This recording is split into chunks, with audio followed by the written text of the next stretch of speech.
Hello friends, welcome back to my channel 9+ education. आज हम start करेंगे टॉपिक्स। इस टॉपिक्स का नाम है resolution of vectors. Resolution of vectors क्या होता है, ठीक है। मान लेते हैं रिजोल्यूशन ऑफ वेक्टर समझने के लिए आपको ये एक फिगर ड्रॉ करते हैं, ठीक है।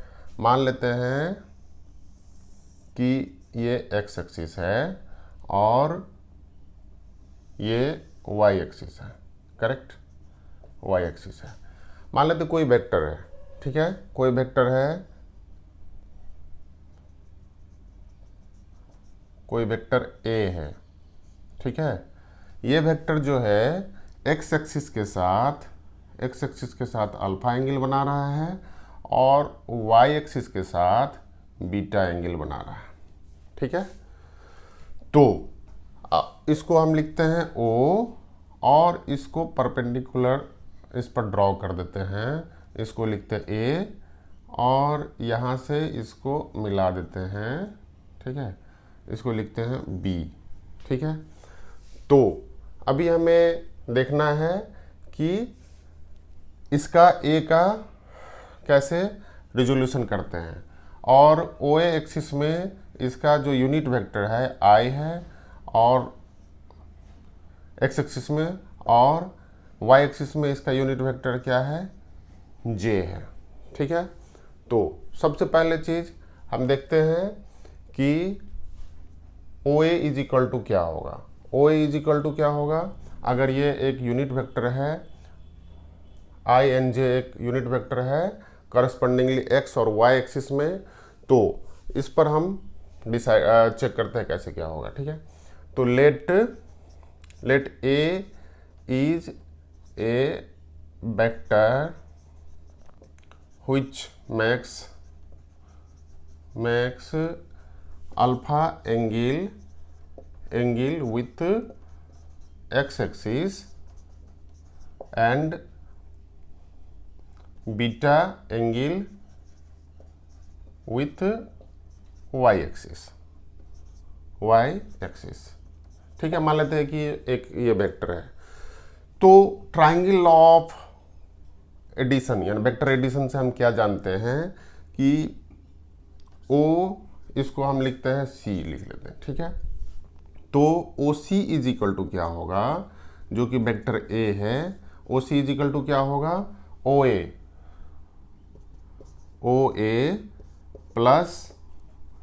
प्लस ए सी या ओ बी, क्योंकि ये दोनों इक्वल वेक्टर है। ए सी और ओ बी इक्वल वेक्टर है। वेक्टर इक्वलिटी से हम जानते हैं कि दोनों का अगर मैग्नीट्यूड सेम हो और डायरेक्शन सेम हो तो हम इसको क्या बोलते हैं, इक्वल वेक्टर। तो ये क्या हो जाएगा, ओ बी, ठीक है। अब हमें देखना है कि ओ ए का वैल्यू कितना होता है, ठीक है। तो ओ ए क्या है, अगर हम ये राइट एंगल ट्रायंगल कंसीडर करते हैं, इन राइट एंगल ये 90 डिग्री है, ठीक है। तो in right angle triangle O A C इसमें क्या हो गया, ये हो गया बेस आपका और ये क्या हो गया हाइपोटेनियस। तो cos alpha is equal to क्या हो जाएगा, बेस बाय हाइपोटेनियस, यानी कि ओ ए बाय ओ सी, ठीक है। तो ओ ए इज इक्वल टू क्या हो गया, और ये वेक्टर है, इसका मैग्नीट्यूड जो है magnitude of vector A is equal to A मान लेते हैं, ठीक है। तो इसमें जो इसका मैग्नीट्यूड हो गया वेक्टर का, ये क्या है, ए है इसका, ठीक है। तो ओ सी इज इक्वल टू क्या हो जाएगा आपका, ओ ए इज इक्वल टू क्या हो जाएगा, ओ सी इंटू कॉस अल्फा। तो ओ सी का वैल्यू हमारा ए है, तो ए इंटू कॉस अल्फा हो गया, करेक्ट। अब हम देखते हैं ये right angle triangle, in right angle triangle O C B, इसमें हम क्या देखते हैं कि ये जो है 90 डिग्री है, ये आपका बेस हो गया, ये हाइपोटेनियस हो गया, ये परपेंडिकुलर हो गया, ठीक है। तो इसमें क्या देखते हैं आप कि बेस बाय हाइपोटेनियस, बेस कितना है ओ बी बाय हाइपोटेनियस कितना है O C is equal to cos beta. Correct, simple है इसमें समझना। तो ओ बी का वैल्यू क्या हो जाएगा, O B is equal to क्या हो जाएगा, ओ सी का वैल्यू आपका दिया हुआ ए कॉस बीटा हो गया। ठीक है, ये इक्वेशन 1 और 2 मान लेते हैं फॉर रेफरेंस। अब हम देखते हैं कि ये तो हमें ट्रायंगल लॉ ऑफ एडिशन से पता है कि ओ ए इंटू ओ ए प्लस ओ बी ये होगा। ठीक है, O C is equal to, मान लेते हैं कि ए वेक्टर का जो है सो प्रोजेक्शन इन एक्स एक्सिस, यानी कि जो यूनिट वेक्टर यहाँ per unit vector along x axis is I and y axis is j। ठीक है। तो इसको वेक्टर फॉर्म में क्या लिख सकते हैं कि इसका ओ ए ओ सी या ए इसको हम रिप्रेजेंट कर सकते हैं कि ओ ए का मैग्नीट्यूड हमें मिल गया। ओ ए का मैग्नीट्यूड क्या है, ए कॉस अल्फा। अब इसका डायरेक्शन के लिए हम क्या करेंगे, उसके यूनिट वेक्टर से मल्टीप्लाई कर देते हैं, तो यूनिट वेक्टर हो गया आई।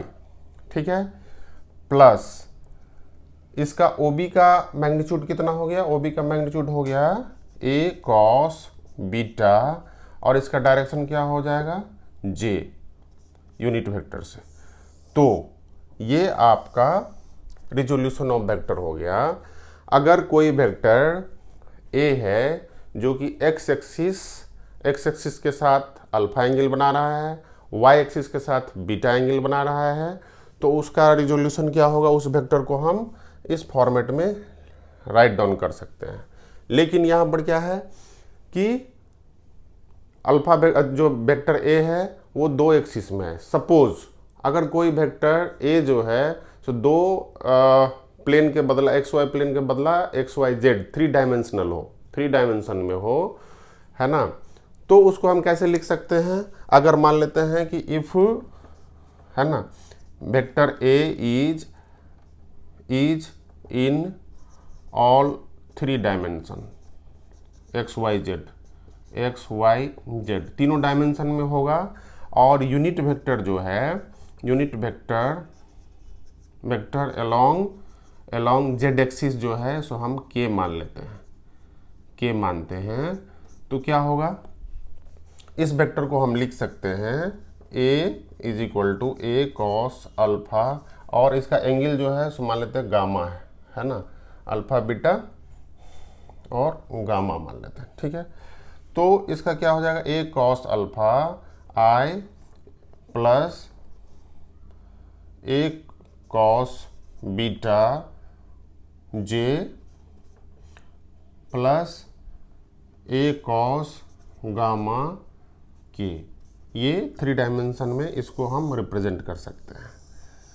ठीक है, आई क्या है, इसका वेक्टर यूनिट वेक्टर है in direction X axis, J है unit vector in direction Y axis. अब मान लेते हैं कोई जेड एक्सिस में उसका जो एंगल है, जेड एक्सिस में एंगल कितना मान लेते हैं, गामा मान लेते हैं, गामा एंगल है। तो हम क्या लिख सकते हैं, इसको इस फॉर्मेट में लिख सकते हैं। तो थ्री डायमेंशन में आसानी से इस वेक्टर को रिप्रेजेंट कर सकते हैं। नेक्स्ट हम कंसिडर करते हैं कि मान लेते कोई वेक्टर जो है सो ए जो है वेक्टर ए पर अभी हम कंसिडर किए। अब मान लेते कि ए बी सी तीन वेक्टर है और तीनों को आपको ऐड करना है, और उसका component X Y and Z axis में ए एक्स ए वाई और ए जेड है। उसी तरह वेक्टर बी जो है उसका कंपोनेंट एक्स एक्सिस में बी एक्स है, वाई एक्सिस में बी वाई और जेड एक्सिस में बी जेड है। ठीक है, इसी तरह हम देखते हैं कि मान लेते हैं कि कोई वेक्टर है, तो इसको हम लिख सकते हैं कि vector A is equal to A X, X axis में एक्स आई है component, plus A Y J है इसका unit vector, plus A Z K है इसका।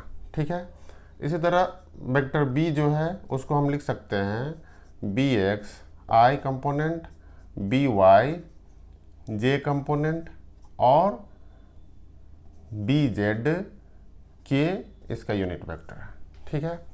और सी जो वेक्टर है उसको हम लिख सकते हैं सी एक्स आई plus C Y J plus C Z के।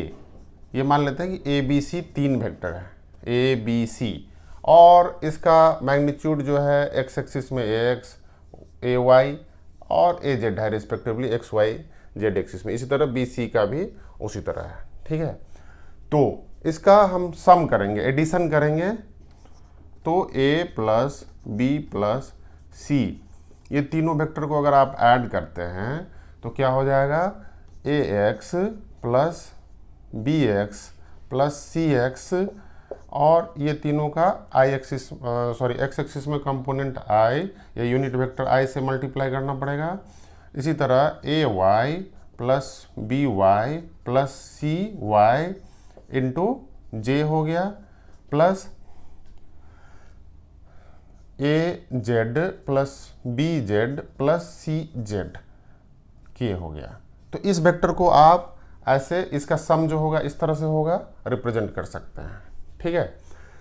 अब नेक्स्ट हम देखते हैं कि मान लेते हैं कि ये वेक्टर टू डायमेंशन में ही है, ठीक है, जेड डायमेंशन या जेड डायरेक्शन में नहीं है।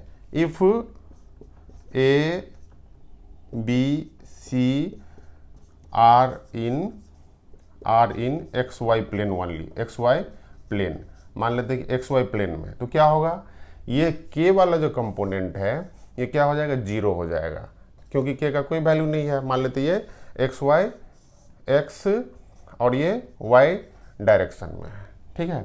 2 वेक्टर है आपका, एक हो गया ये 2 वेक्टर मान लेते कि ये ए हो गया और ये बी हो गया, ठीक है, दोनों वेक्टर है। और दोनों का कंपोनेंट जो है, इसका एक्स ए एक्स हो गया एक्स डायरेक्शन में फॉर एग्जांपल, और इसका हो जाएगा आपका ए वाई वाई डायरेक्शन में, और इधर आई हो गया, इधर जे हो गया, ठीक है। इसी तरह इसका कंपोनेंट जो है सो बी एक्स हो गया, और इसका कंपोनेंट क्या हो जाएगा, बी वाई हो जाएगा। और तीसरा वेक्टर भी मान लेते हैं सी वेक्टर है, वेक्टर सी, तो इसका भी कंपोनेंट इसी तरह इसमें हो जाएगा सी एक्स और इसमें हो जाएगा सी वाई, क्योंकि इसमें से के एक्सिस का हम जेड एक्सिस का कंपोनेंट खत्म हो गया। तो अब क्या होगा, इसका तीनों वेक्टर का सम जो होगा, अगर मान लेते 2 डायमेंशनल वेक्टर है जो सिर्फ एक्स और वाई एक्सिस में है, तो हम क्या लिख सकते हैं, A X plus B X plus C X into I, ठीक है, plus A Y plus B Y plus C Y into J, ठीक है। और इसका रिजल्टेंट क्या हो जाएगा, अगर आप इसको रिजल्टेंट निकालना है, मतलब मैग्नीट्यूड निकालना है, तो क्या होगा, ये दोनों 90 डिग्री में है, तो क्या होता है, 2 वेक्टर का मैग्नीट्यूड क्या होता है, A square plus B square plus 2ab cos theta. तो कॉस थीटा यहाँ पर 90 डिग्री है, तो क्या हो जाएगा, A square plus B square का रूट अंडर, ठीक है।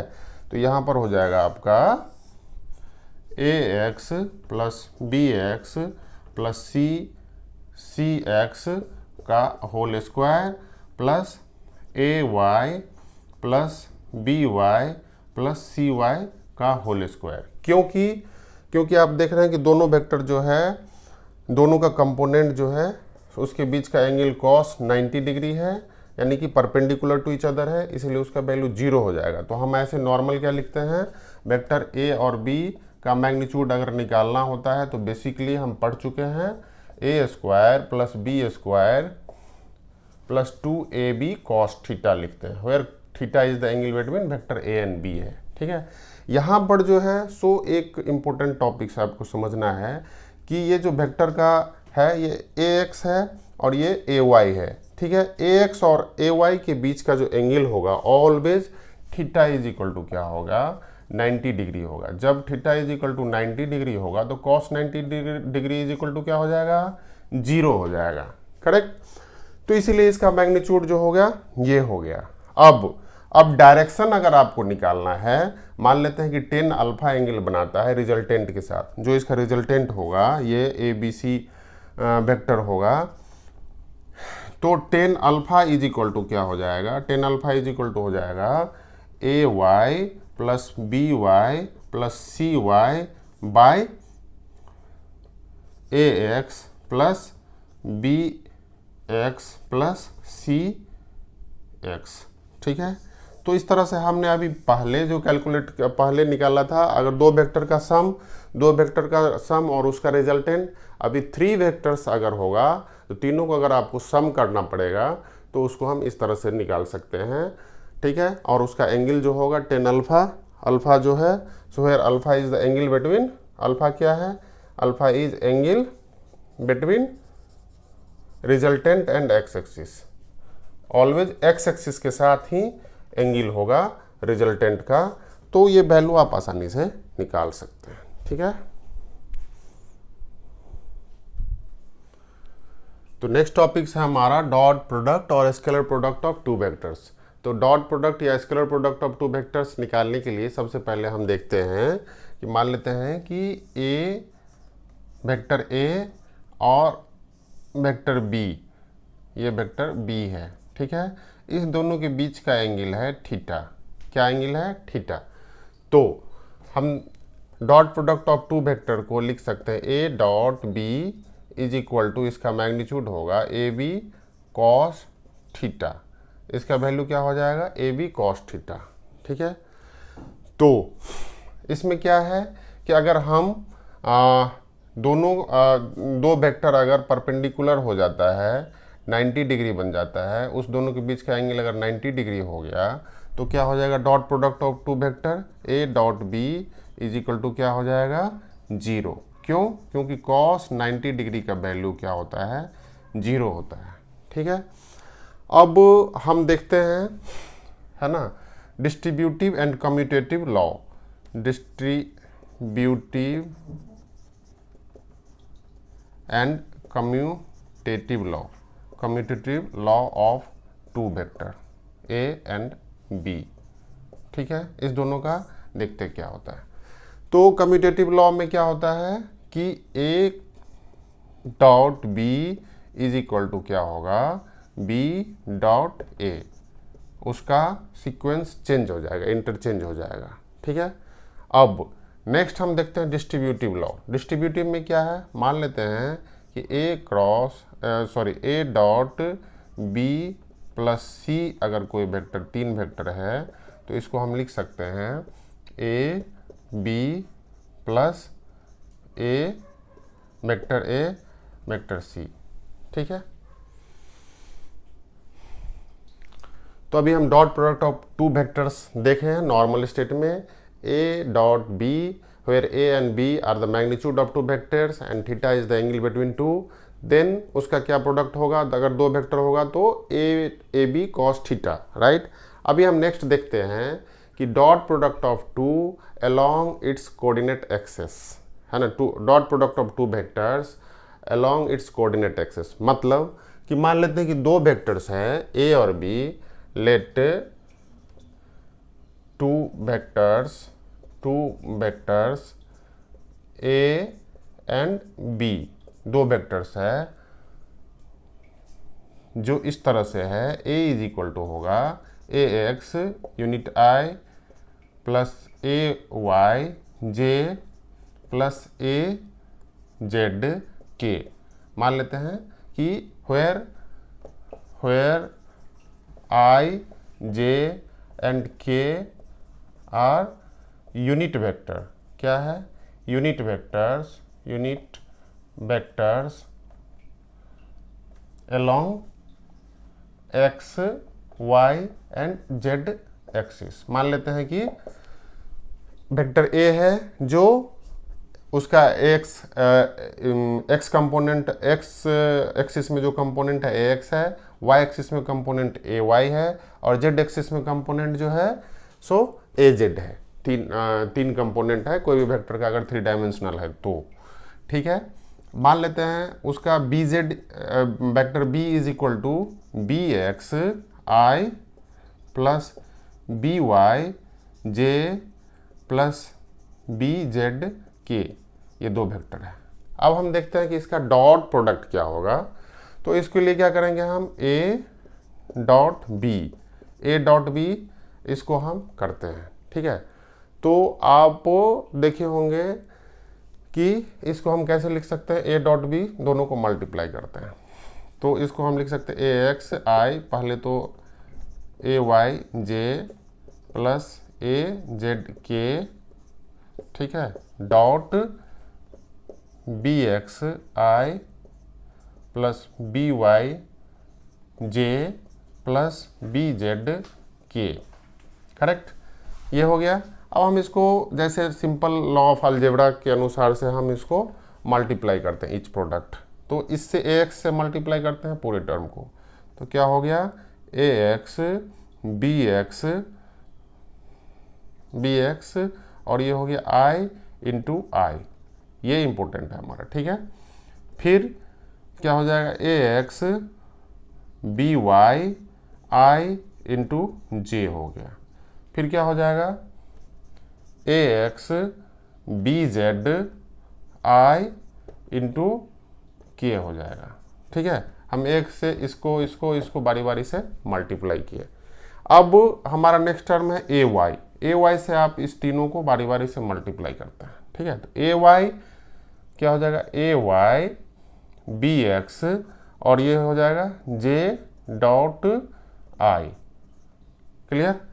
फिर क्या हो जाएगा यहाँ पर, ए वाई बी वाई, ये हो जाएगा जे डॉट जे, ठीक है। अब थर्ड जो है सो क्या हो जाएगा यहाँ पर, ए वाई और बी जेड ये हो जाएगा जे इंटू के।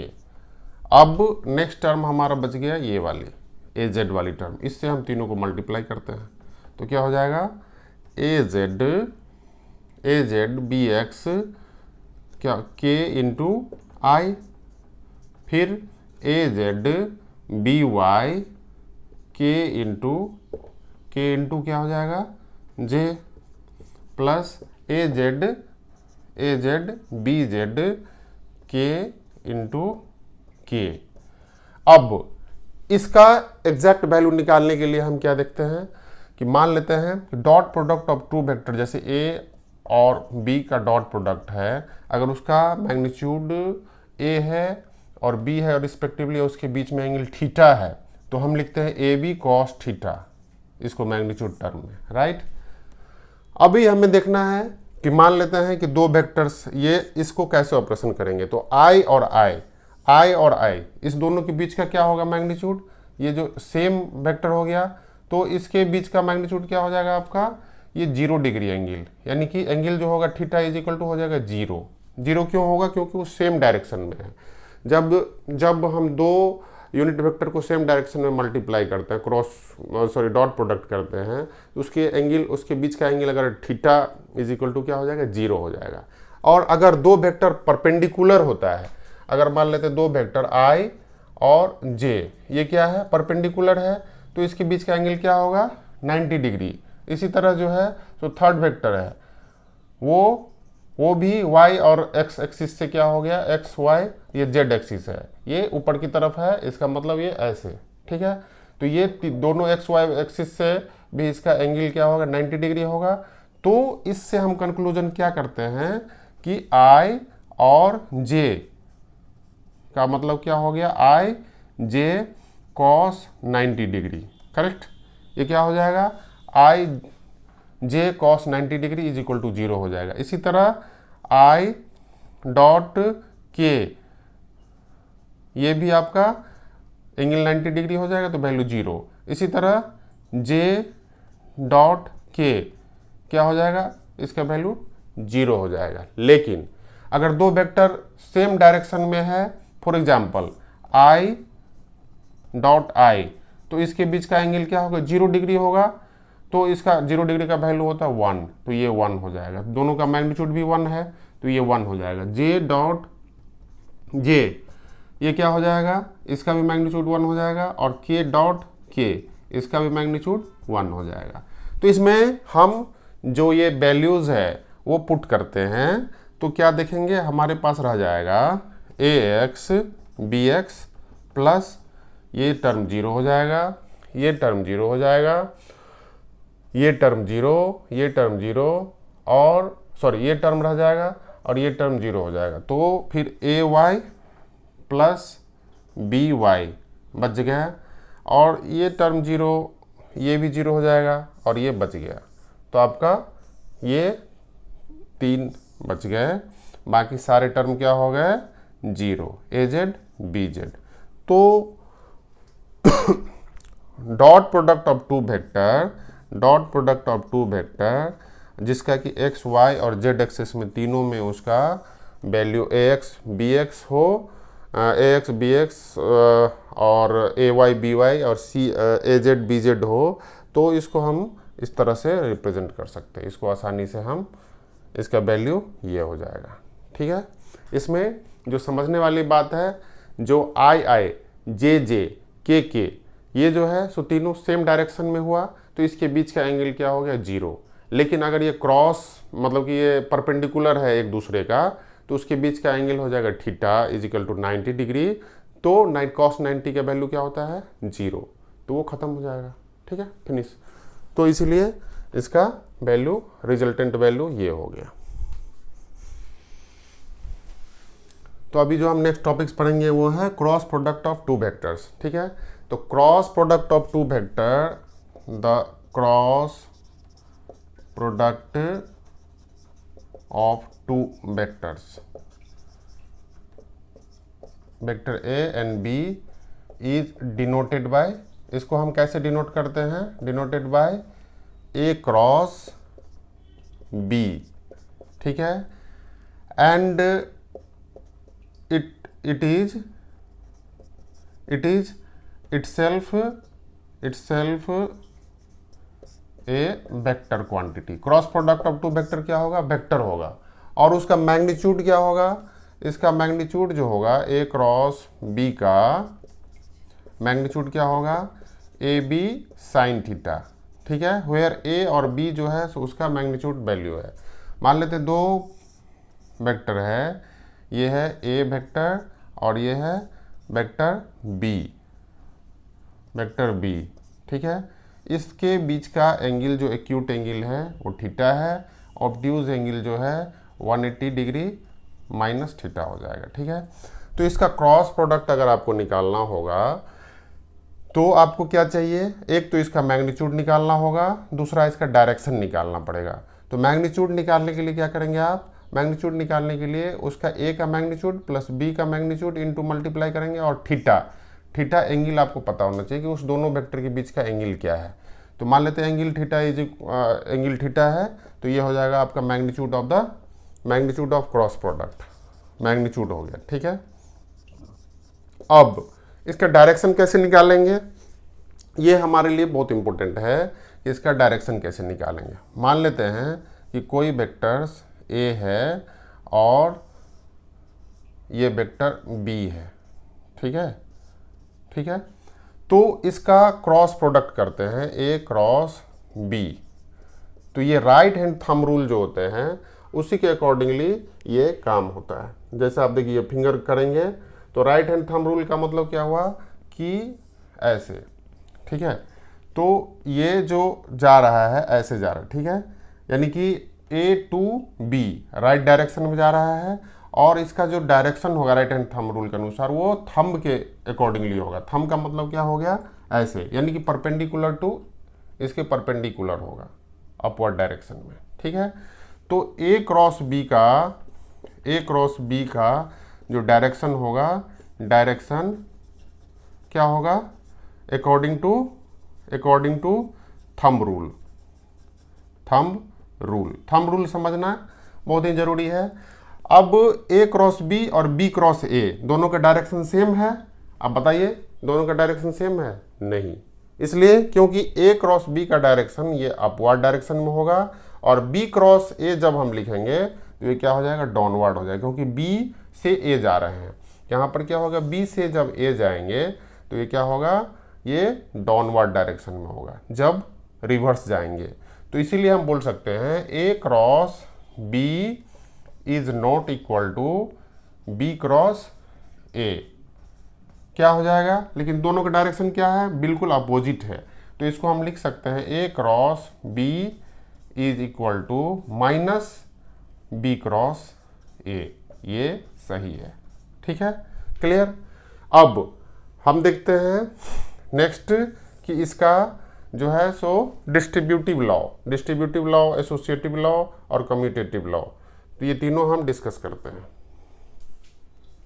तो cross product of commutative law, commutative यानी A cross B is equal to B cross A, ये नहीं होता है। तो कम्यूटेटिव लॉ जो है सो नहीं होगा, commutative law no, not obey, ठीक है। अब हम डिस्ट्रीब्यूटिव देखते हैं, डिस्ट्रीब्यूटिव लॉ। डिस्ट्रीब्यूटिव में क्या करना होता है कि मान लेते A B C तीन वेक्टर है, तो A cross B plus C अगर है तो इसको हम लिख सकते हैं A cross B plus A cross C, ये होगा, ठीक है, दिस इज ओके, ये ओबे करता है, डिस्ट्रीब्यूटिव लॉ होगा। लेकिन एसोसिएटिव लॉ क्या होता है कि मान लेते हैं A cross B cross C है, ठीक है, तो इसको हम ऐसे नहीं लिख सकते हैं, can not be written A cross B, क्या था यार भूल भी गया, A cross B cross C, तो इसको हम ऐसे नहीं लिख सकते A cross B cross C। तो डिस्ट्रीब्यूटिव और कम्यूटेटिव लॉ इस दोनों को ओबे नहीं करता है, cross product of two vectors, लेकिन डिस्ट्रीब्यूटिव लॉ को ओबे करता है, ठीक है। तो हमारा नेक्स्ट टॉपिक है cross product of two vectors in term of component along the coordinate axes. मान लेते हैं जैसा कि हमने डॉट प्रोडक्ट निकाला था, वैसे ही cross product of two vector निकालते हैं। तो मान लेते हैं कि लेट ए कोई वेक्टर है जिसका कि ax हो गया वैल्यू इन एक्स एक्सिस और इसका डायरेक्शन यूनिट हो गया, और वाई एक्सिस में इसका डायरेक्शन j हो गया यूनिट डायरेक्शन, और az कंपोनेंट है z एक्सिस में, ठीक है, इसको हम k लिख सकते हैं। और दूसरा वेक्टर है b जिसका सिमिलरली x एक्सिस में जो है तो उसका कंपोनेंट हो गया bx, y एक्सिस में by और z एक्सिस में bz कंपोनेंट हो गया, ठीक है। तो इसका क्रॉस प्रोडक्ट निकालना है हमें, तो a क्रॉस b निकालना है, ठीक है। तो a क्रॉस b निकालने के लिए हम क्या करेंगे, ax i plus ay j plus az के क्रॉस, ठीक है, लिखते हैं bx i plus by j plus bz k, ये करते हैं, ठीक है। अभी हम देखते हैं नेक्स्ट, ठीक है। इसको समझने के लिए सबसे पहले हम ये समझना पड़ेगा कि अगर मान लेते हैं कि i j k का क्रॉस प्रोडक्ट करते हैं, तो i into I cross j is equal to क्या होगा इसका वैल्यू जब आप राइट हैंड वो वाले रूल हम राइट हैंड थंब रूल से करते हैं, तो इसको क्या देखते हैं, ये x एक्सिस में i है, x एक्सिस हो गया, y एक्सिस हो गया, और ये z एक्सिस हो गया। इसका यूनिट वेक्टर तीनों डायरेक्शन में i j और ये k है, करेक्ट, ये तीनों डायरेक्शन में है। तो i क्रॉस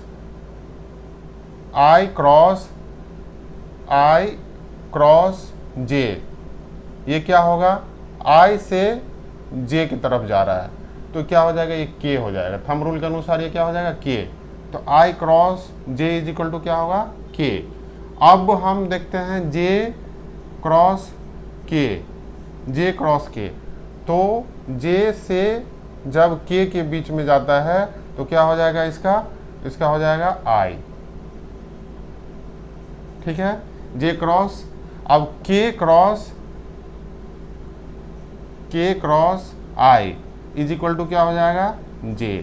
ये इंपॉर्टेंट है रूल, क्योंकि ये एक दूसरे परपेंडिकुलर डायरेक्शन में है तो ये परपेंडिकुलर हो जाएगा। लेकिन ये बात ध्यान रखने वाला होगा कि J cross I is equal to क्या हो जाएगा, J cross I is equal to क्या हो जाएगा आपका माइनस के होगा, ठीक है।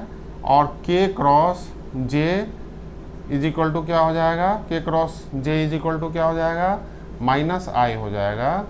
और के क्रॉस आई के बदले में हम लिख सकते हैं आई क्रॉस के, अगर हम बदले में लिखते हैं तो माइनस जे हो जाएगा क्योंकि अपोजिट हो जाएगा। अब नेक्स्ट टॉपिक्स है कि ये तो हो गया आई क्रॉस आई, ये क्या हो जाएगा ये बताइए।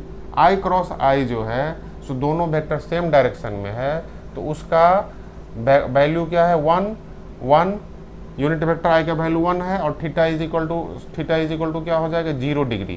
तो साइन 0 का वैल्यू क्या होगा 0। तो ये इंपॉर्टेंट टॉपिक्स है।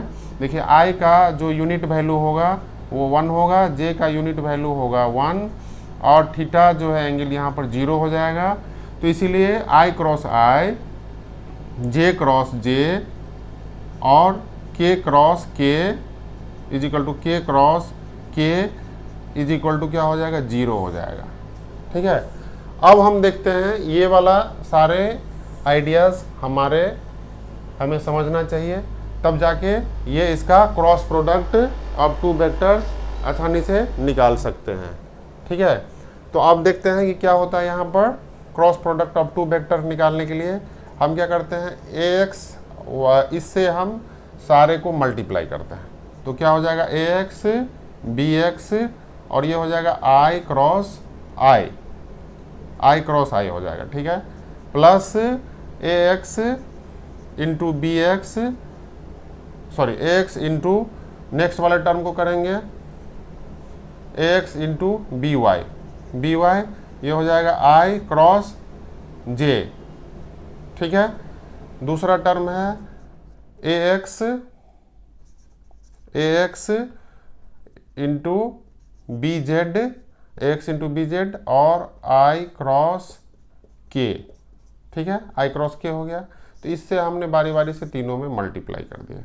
अब आगे देखते हैं प्लस ए वाई से मल्टीप्लाई करते हैं इसको, तो A Y into B X is equal to J into I हो गया, plus A Y B Y ये दोनों को मल्टीप्लाई करेंगे तो जे इंटू जे हो गया क्रॉस, ठीक है। अब इसको मल्टीप्लाई करते हैं इसको इससे, तो A Y B Z into क्या हो जाएगा जे इंटू के। अब थर्ड टर्म इससे हम तीनों को मल्टीप्लाई करते हैं तो क्या हो जाएगा ए जेड बी एक्स और ये हो जाएगा के इंटू आई प्लस क्या हो जाएगा ए जेड बी वाई के into J plus A Z B Z क्या हो जाएगा के इंटू के। क्लियर। अब हम जो ऊपर में ये सारे वैल्यू निकाले उससे देखते हैं तो इसका वैल्यू क्या होगा आई इंटू आई, जब आई क्रॉस आई का वैल्यू क्या होगा ये 0 हो जाएगा तो ये टर्म चला गया। अब आई इंटू जे, तो आई इंटू जे का वैल्यू आई क्रॉस जे का वैल्यू क्या होता है के, तो हम लिख सकते हैं ए एक्स बी वाई और ये हो जाएगा के, इसका हो जाएगा के डायरेक्शन। अब दूसरा वाला ए एक्स बी जेड और आई क्रॉस के का वैल्यू क्या होगा माइनस हो जाएगा आपका जे, तो ये क्या हो जाएगा दूसरे वाले टर्म का वैल्यू माइनस ए एक्स बी जेड और ये हो जाएगा जे माइनस, ठीक है। अब इसका देखते हैं ये क्या हो जाएगा जे क्रॉस आई का वैल्यू कितना था देखते हैं हम, जे क्रॉस आई ये क्या हो गया माइनस के, तो नेक्स्ट टर्म क्या हो गया आपका जब देखेंगे ये ऊपर फर्स्ट वाला टर्म क्लियर हो गया। अब सेकंड टर्म में ये दोनों जो जे क्रॉस आई, तो क्या हो जाएगा, जे क्रॉस आई माइनस हो जाएगा, जे क्रॉस आई माइनस के हो जाएगा, तो माइनस ए वाई बी एक्स और माइनस के हो जाएगा। ठीक है, अब ये वाला टर्म देखते हैं। ये टर्म में क्या होगा कि जे जे आपका वैल्यू क्या होगा, जे क्रॉस जे 0 हो जाएगा, ये खत्म हो गया। अब इसको देखते हैं, इसमें जे क्रॉस के, तो जब जे क्रॉस के होगा तो इसका वैल्यू, इसका डायरेक्शन क्या हो जाएगा, आई, तो ये हो जाएगा आपका plus A Y B Z और डायरेक्शन आई हो जाएगा। ठीक है, अब थर्ड टर्म में देखते हैं, ए जेड बी एक्स, ए जेड बी एक्स और के क्रॉस ए, सॉरी के क्रॉस आई, के क्रॉस आई को हम क्या लिख सकते हैं, के क्रॉस आई को जे लिखेंगे। ठीक है, तो ये वैल्यू पॉजिटिव होगा तो हम इसको लिख सकते हैं ए जेड बी एक्स और इसका वैल्यू होगा जे।